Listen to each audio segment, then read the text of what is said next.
Now, this story between this couple, I can't lie. If y'all watching this at nighttime, it's gonna be a little bit different because it's gonna be a scary story. Y'all already know what I'm about to say. Go get your snacks. I just started off in your world. James and Brittany, with along of 2 kids, moved in this house in Hawaii. Them moving here after getting married was the worst thing they can ever do.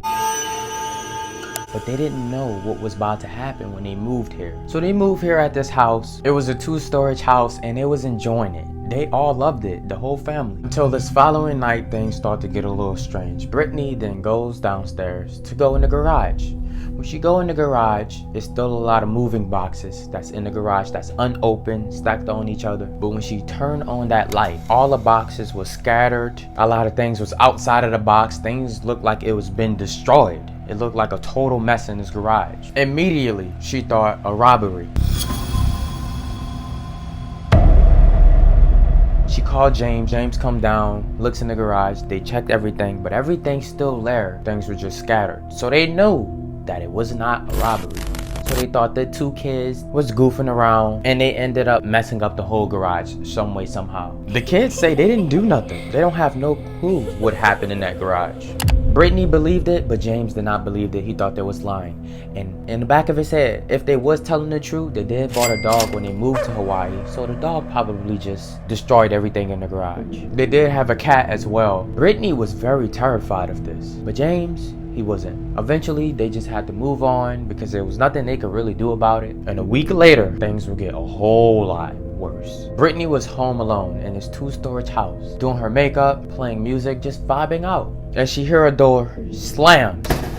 When she heard this door slams, she knew that she was the only one home, but she probably thought that it was James and the sons. So she calls out for him, but she don't get a reply. She don't hear no one. Remember, it's a week later. That garage incident, that been on her mind this whole entire week. She pretended that she moved on from it because James totally moved on from it, but she hadn't. So she's thinking about this while hearing this noise, while not also hearing nobody respond back to her. So she leaves her room and she walks out her master's bedroom from upstairs and she go downstairs. Now when you go down these steps, right in front of you will be the front door. So she walks down the steps leading to this front door. She calls out for James and her son before she make it to the bottom of these steps. But like I said earlier, no one replies. And as she keeps walking down, it's very, very quiet. She finally gets to the bottom of the staircase. She was walking hella slow, looking around her to make sure that they don't have no creep in this house. So when she finally gets to that front door, she opens it to see if James' car was out there. It wasn't. She wanted to see if it was any indication that her sons was home. It wasn't. It was just her. She knew at this point she's home alone. She shuts the door, she locks it, and she checks all around this house, head to toe. She don't find no one there. Luckily, she don't find no one there, because somebody did slam that door. Her feeling all worried and scared, she leaves the house. When her husband come back and everybody's back home, she asked him, "Have you came home later that day?" He said no. So she said, "You didn't possibly come home and slam the door by any chance?" He said no. But he said, "Don't worry about it. It was more likely a draft that came in because you left the door unlocked and the wind slammed it. You don't gotta worry. That probably would happen when you was home alone." But Brittany knew she had the door locked. She already knew. So it completely shocked her that it wasn't her husband that slammed the door, that it wasn't the kids that slammed the door. She knew something was up. But James was not really buying it at all. Just like the garage incident, telling her, "You being paranoid, you really have nothing to worry about." Now at this point, Brittany is pissed. And I don't blame her. She's pissed because James is not thinking that nothing is really going on, but Brittany is thinking that something is really going on. So them two would argue, and they would argue the whole day with each other, that they will go to bed pissed off at each other. Whose side y'all got right now? Y'all think Brittany is tripping or y'all think James is tripping? So they both go to bed pissed off at each other. Then in the middle of the night, Brittany wakes up because she hears a door downstairs opening and closing, opening and closing. To make sure she really isn't tripping, she sits up and she listens. And she hears a door opening and shutting. So immediately she wakes up James to let him know that she hears someone downstairs. There's someone downstairs.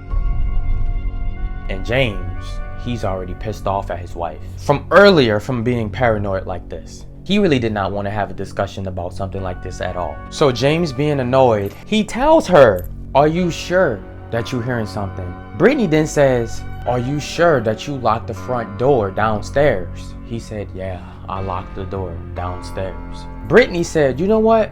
I'm gonna go downstairs and I'm gonna go check this out to see if this door is locked." You let your wife go down now? I mean, I know that you don't believe any of this, but your wife is being dead ass serious right now, and I think you should take her serious at this point. So she opens up her master bedroom door. She looks out. She doesn't hear anything no more. The house is all dark, so she goes out in the hallway and she walks downstairs to that door. But as she was walking downstairs, remember, it's pitch black dark down there, and she knew she heard someone. And her being this scared, she was still brave enough to go down there just to make sure her family was safe. So as she's going down there, she's seen that the front door was in fact unlocked. So she checks the whole bottom floor, turn on every light as she's checking. Dang, I got the goosebumps saying this. So she's checking every spot and area downstairs of this house. She goes back upstairs and she opens up the door to see if her boys possibly left the doors unlocked, but they're asleep, knocked out. And she know if her children will be asleep or pretending to be asleep. She knows her kids. Her kids was asleep, so they could have not ever been running around the house just a while ago when she heard that door. So she goes to her husband and told him the door was unlocked and it was not our children. They were asleep. He tells her, "You're being totally paranoid.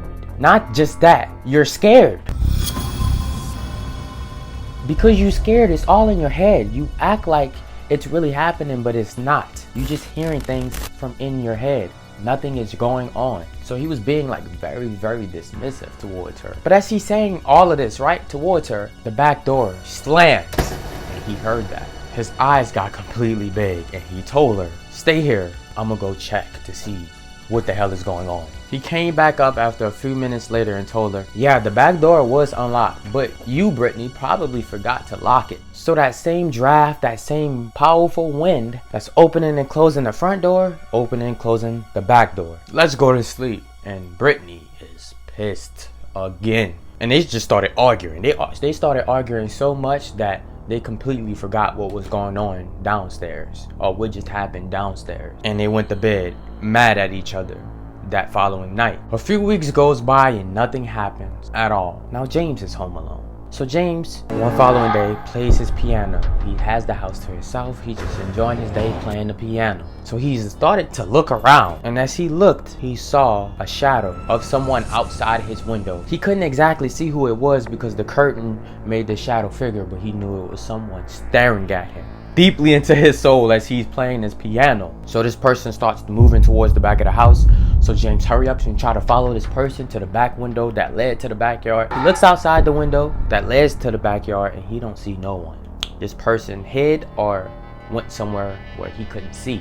So James thought to himself, I guess that was just some nosy neighbor. He heard the music, probably wanted to jam out, listen to the music with me, or just being nosy. So he just shook it off, went on by his day. Until this night, James finally knew so what's about to happen, that something serious is going on. Babe, wife, Brittany, I'm sorry. A couple of days go by, they wanted to have a movie night and go to the movie theaters. One of the kids wanted to bring a blanket that they love to use, but they could not find a blanket. Usually it'll be on the couch in the living room, but they don't see it on the couch in the living room. They check everywhere in the living room, they check all the bedrooms, they check everywhere. They could not find this blanket because they was going to bring this blanket with them to the movie theaters. You know, the movie theaters be cold, and I guess this blanket is really comfortable for them. After they finished looking everywhere, they double checked on this couch because this is where the blanket always at. So they left without the blanket. They come back from the movie theaters, they open the door and they see this blanket folded on the couch. The whole family knew that they could not find this blanket, and it was not there, including James. This night was the breaking point because they knew someone put it there. Not only that, the following days after the piano incident, when James looked out the window and saw that figure, the whole family, days after, started going through stuff because the door kept continuously opening and closing. That dog that I told y'all about would just stare into the darkness and growl at something, or they would hear the dog growling at something. And the whole family during these past couple days all felt like they was getting watched. They all felt like something dark is going on in this house. We just cannot figure it out. They told each other, we need to take a break from this house. So they leave the house for a week and went by their family. Week later, they come back to this house, and as they're on the road, as soon as they pull up to the house, they see James' bike in the driveway. Brittany looks over and tell him, did you drive that bike before we left? He said, no, I did not. I didn't put that there at all. Press the button to open the garage. As the whole family in the car looking at this garage to hope nothing, Brittany in the back looking, 2 kids in the back looking. When the garage completely lifts up, they see what they did not want it to see at all. Here is a real photo of the garage that's totally trashed. The garage was trashed bad. When they moved there at first, yeah, the garage was a little bit messed up and scattered, but it was not this bad. This looked like they really been robbed, how trashed this garage was. As the kids and the wife Brittany stays in the car, Brittany calls 911 while James go in the house and checks this house out. When he opens this door, he see a lot of more stuff that he did not want to see. The house has been totally trashed. But something caught James' attention. He looked to the table and he saw all of these medical vials on his table. This wasn't for the family at all. The whole house is completely trashed, so he goes inside his kids' room upstairs. When he opened his kids' room door, their room is spotless. Matter of fact, their room is clean.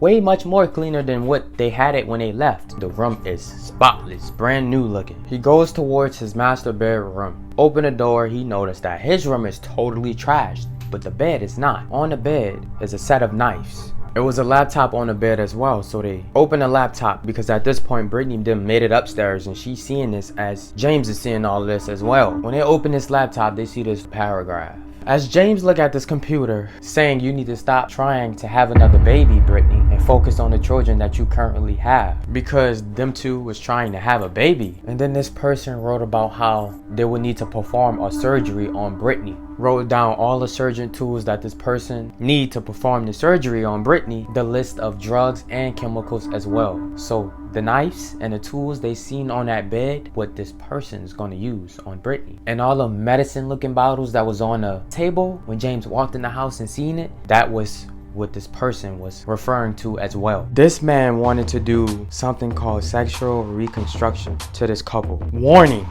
If you want to know what that looks like, Google it and type images. I cannot put that on here because I will get demonetized. He also made a video on Brittany's laptop. I did everything to try to find this video on the internet and I cannot find it, but pictures of him, of this video. And y'all, that's the end of this video. That's the end of this video. Hold on, let's see if she do the dangling thing. Hold up. She does it. Alright, y'all. Yeah.